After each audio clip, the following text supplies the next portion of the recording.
qua nào đi lẹ khai lạp giá đi ê qua giá đi vào đây wow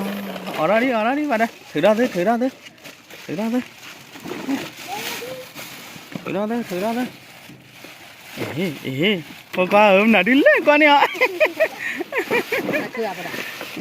cà phê qua chú bia apa đi vào đây qua kìa vào đây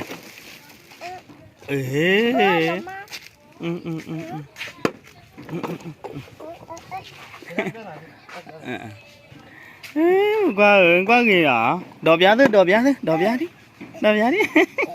mẹ bơ lo ý đổ lấy nữa con đây này đổ lấy nữa xe cái mi hết này không bắt được gì nó xe cái hết vào đây đổ qua đi đổ qua đi wow đi trả lại vào đây nó thôi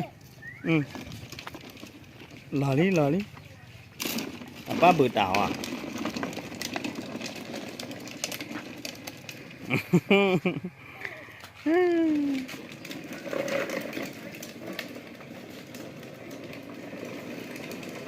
ta cứ về đó ra bắt đầu đầu về đó Ake có surprise là buổi này cá bồ được không mà cái cha bắt đầu đầu về đó thi bản đồ này lấy đi tập được qua đây nó đầu về thì tụi cô mua bắt đầu mà đi phản nó